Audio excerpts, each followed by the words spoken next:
Okay, so this is where we had left off with yesterday. In our continuing process, we got esterification on the schedule. There isn't a whole lot that we need to discuss with that. It's the actual process that we want to show you and illustrate how this reaction takes place is what we've been spending the majority of the time, which isn't going to take very long, I don't think, but well, we shall see. Okay, so just like if you're going through water purification, it's just a process of purifying the water. So esterification is no different. It's just the process of forming that of an ester. So here we see we've used this catalyst quite a bit. Okay, not only is it a catalyst for this reaction, we've seen it with that of with the alcohols. It works as a dehydration reagent as well. So sulfuric acid is used quite a bit with in this class of organic chemistry. So we'll show you what it is that's actually taking place here. This is what is saying is happening, okay? Then we will draw out what is actually happening. Make hopefully a little more sense. And maybe it does now by just reading this.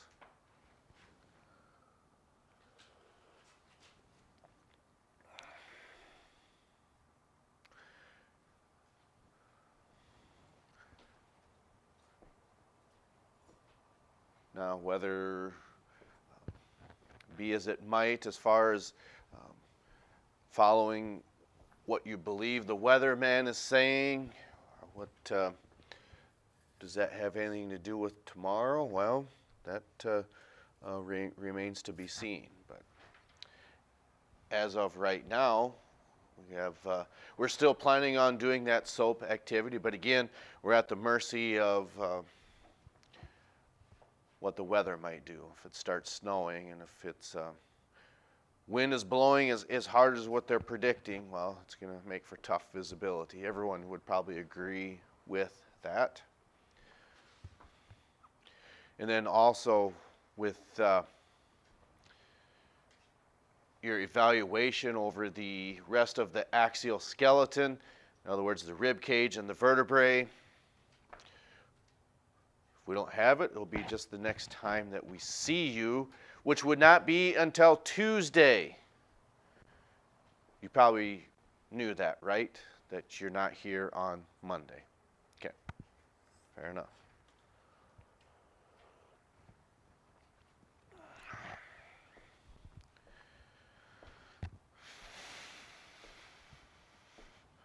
Maybe there's not a lot to write. Maybe there's nothing to write for this. The shortest one, right? Okay, so this is what it's saying. This is explaining what's happening, okay, in a definition sense. But it probably makes more sense when you actually see the reaction. But the process, esterification, entails the breaking of a hydroxyl bond, okay, in a phenol or an aliphatic. Those are those two terms again. How you compare different compounds with organic chemistry. Phenol, remember, is a special ring structure. Comes from benzene, of course, and then in this case, the aliphatic just means it is a straight chain. That's, again, as far as the vocabulary is concerned, that compound along with a double bonded O from an ester and water is formed, okay? So part of the hydroxy bond is broken, and part of the other hydroxy bond where the double bond is located is how this ester forms. So it's probably hard to visualize what's actually happening. That's what's describing what's happening, but when we see it in a reaction, it'll probably make more sense. Yeah.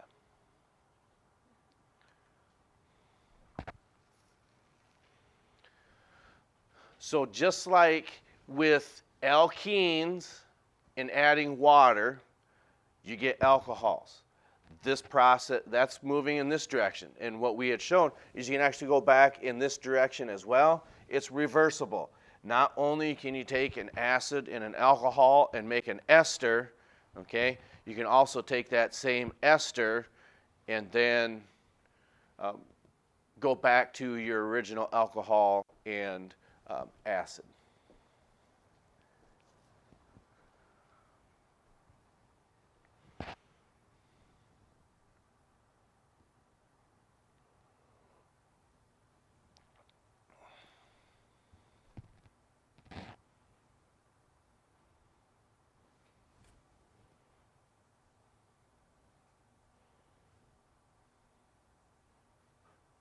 So when we look at this where it's talking about living organisms do this.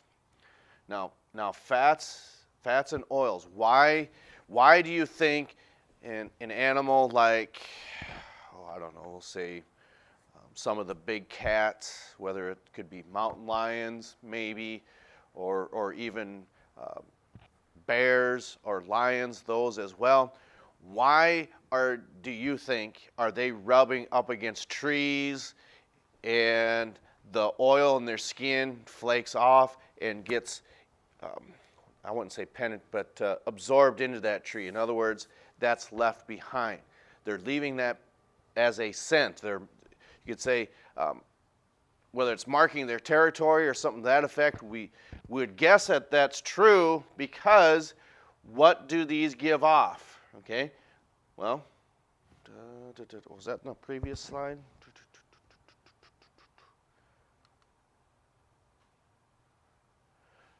Something about pleasant smells. Where did I read that? I was just a little ahead of myself. That's why. Okay. So they're doing that because, again, they're marking their territory, and it could be a type of animal behavior as far as courtship. And one of the things we talk about in zoology, the 3 types of species selection is the mating rituals, for instance, the social structuring is another example, and then also migration patterns. But what some males may do, even females as well, is trying to mark their territory to perhaps obtain a mate. Say, oh, this smells pretty good. I recognize the scent of this animal. Okay, because what these do, many acids have unpleasant odors. Okay, but esters, many have pleasant tastes and fragrances. And that's one of the things we'll probably be doing towards the end of next week, maybe. I'm not quite sure in the process, just on account of time-wise. We'll see how that takes place. Some of it might hinge on whether we're in the lab tomorrow. So for those of you who aren't here, there's no reason to log in tomorrow because we will be in the lab. And then we'll we'll still do that activity, but if we don't have it on Friday, we'll just do it on Tuesday then. Okay, so the next time that we see you, that's when we'll go ahead and do that. I think that's probably where we don't want to go into the naming of these yet.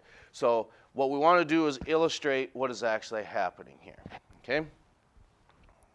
All right.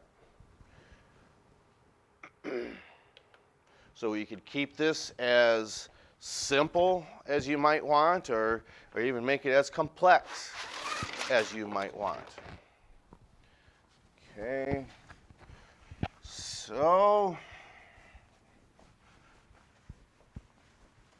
name an acid.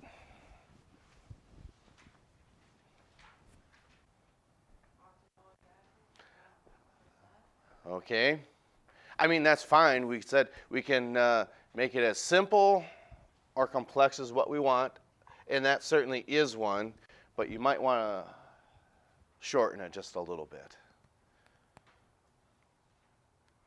How about we do 4?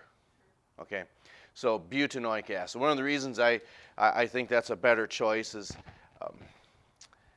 I could go get that butanoic acid.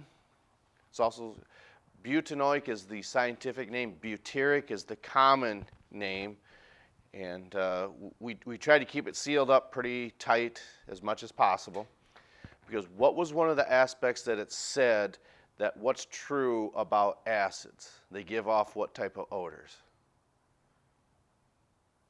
If we don't know, we can certainly look. It was one of the last things that was on the last slide. They give off pleasant odors or unpleasant odors?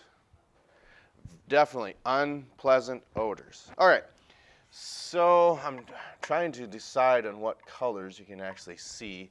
Well, this one, definitely. So if we're going to do butanoic acid, how many carbons is that?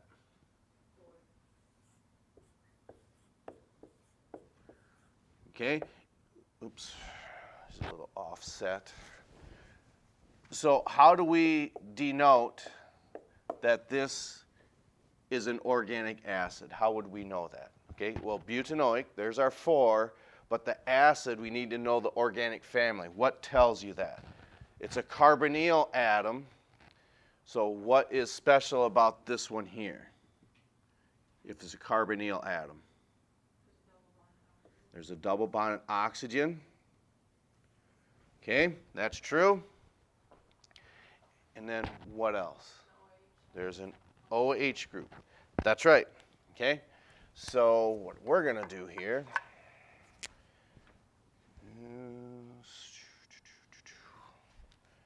yeah, I think you're going to be able to see that color. Now, what the problem is, I'm looking at the screen here, and I'm saying, yeah, we can see that just fine. But that's just me looking at the reflection here. But on the video, we're going to be able to see that. That I don't know. But hopefully so. Now, give me an alcohol.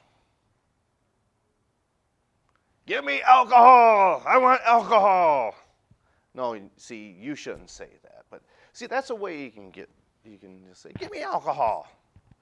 How many do you want? I sound like a bartender now. Okay.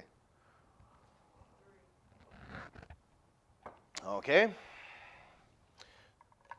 And what would that be called if it's an alcohol with 3 carbons?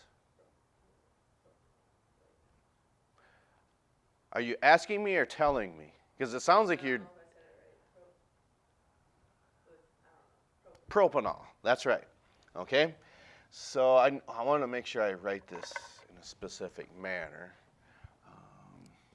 Okay, so we'll put this here. So we got our butanoic acid, and then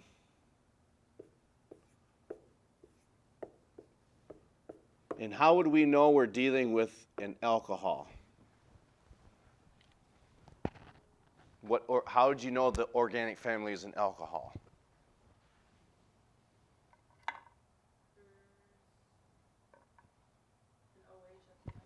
Okay, that's correct. So we're going to put an O and an H there. Okay. I want to make sure that I'm doing this right. See, I kind of goofed just a little bit. I got that side right. I want to leave this in this color.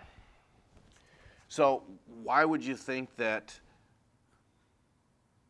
I want to make that in black color and not leave it in red? And why do you suppose this is written in blue and not black? Just a guess.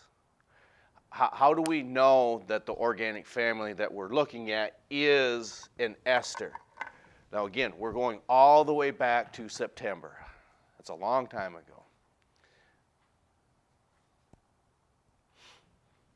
So what we can do, this is just a general ester we can make. Okay, we'll give you a clue. There's a double bond in oxygen here, but what is it that is linking these two here? Just a single bonded oxygen, okay? So with that, we would have ethyl anthanoate, but we're not too concerned about the naming of this yet. But with what we see here and what we see down here, why is this not written in black, do you think? Because is that double bonded oxygen still there? Yes, because it's written in black. This blue, it's not written in black, so that's probably going to do what? We're going to get rid of it. It's going to be stripped off of there. Why do you suppose that oxygen's written in black? Because it's going to stay there. So this oxygen in general terms would be that one. That OH, you can see, is missing there. So what we see happening is we want you to illustrate, okay, and unless you do it in colors, we want you to put boxes around there, because remember one of the things we had said, it's all about the water. So where do we see water coming from that reaction? Coming from or going to or whatever. Look at your colors. That's your clue then. In other words, we're going to take these two and put them together. Okay? So we've got our catalyst there, sulfuric acid. All right? So 1, 2, 3, 4. All these are still here. That double bonded oxygen is still here. But how do these two link together now? Well, we've got that single bonded oxygen still there, and then these 3 carbons. So what we see happening then is when you do this, because you don't have different colors, it's either all in pencil, it's all in blue ink, black ink, whatever.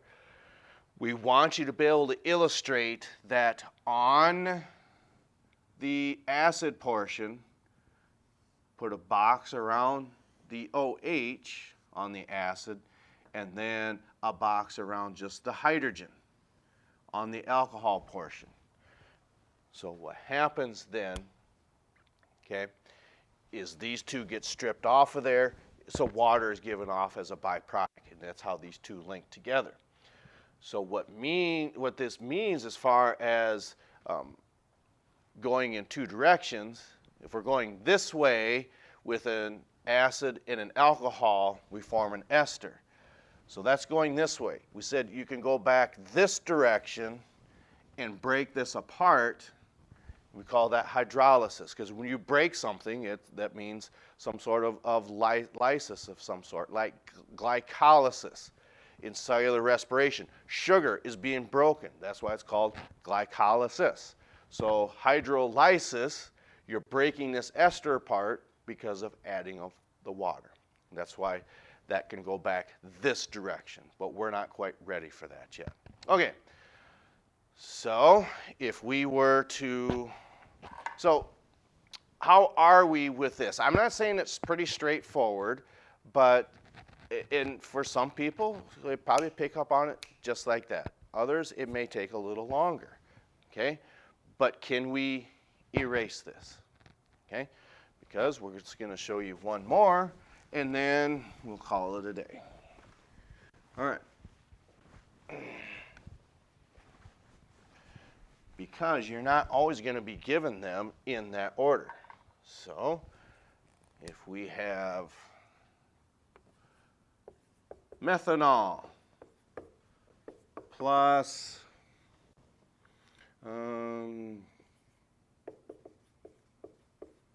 ethanoic acid, okay, and then we've got our sulfuric acid.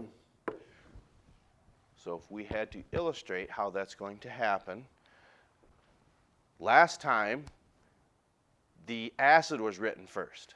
This time we've got the alcohol written first, okay? So typically, to me, it would make more sense. There's nothing wrong with switching these, okay? Because I think the reaction will make more sense if you do it that way. But you're not always going to be given that content. It's kind of like we're trying to illustrate to the juniors now. If you remember from general stoichiometry, you're not always given the reaction. So you're given the parts of this, but you can make it much easier by switching these around. So ethanoic acid, how many carbons is that? Okay. There's our ethanoic acid. Okay. And then we are adding methanol, which is how many carbons?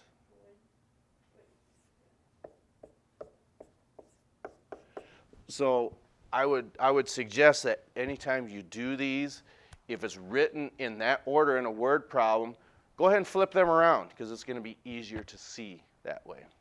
Okay, so we still have our sulfuric acid. And I should have started over here so I had more room. So now I'm just going to put these in here. And it's not a really good looking carbon. So if you remember, okay, how do these two get stripped off of here so that can be bonded together?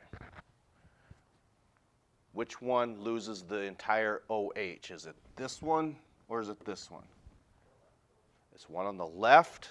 So when you're doing this, like I said, if you're doing we did it last time because we could color code that because I got all these markers up here. If you're doing it all in one color, you can't illustrate that. But here, if you put a box around this OH, and then what about this compound then? Okay, so just the H, because water is given off as a byproduct. Okay, so how do these get hooked together then? Because we only have 1, 2, 3 carbons. There they are. Okay, so we've got a single bonded oxygen right there. So now how is this going to get hooked over to this one? We didn't take that off of there, did we? So that bond is still in there, so it's going to grab that oxygen. These hydrogens are still there. And are we done with this carbon? You're right when you say no.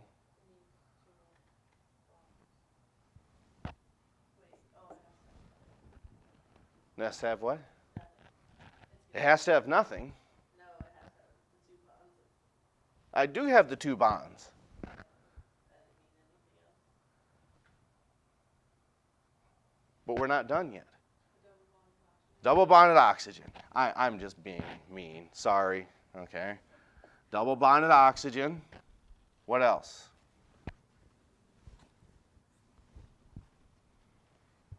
What about this carbon? There we go. Okay. So next week we will start. We'll probably have another assignment for these. I'm guessing Wednesday or so. The only reason I'm going through this is we don't know, again, if you believe the weatherman or we're going to be here, that we don't know. And then also, we'll do another activity at some point, maybe late next week. And then for A and P, with that, the next time we see you, whether it's tomorrow or next Tuesday, I hate saying Tuesday, but that's when your evaluation. If we don't have it tomorrow, we'll have it on Tuesday. Catch up to you next time.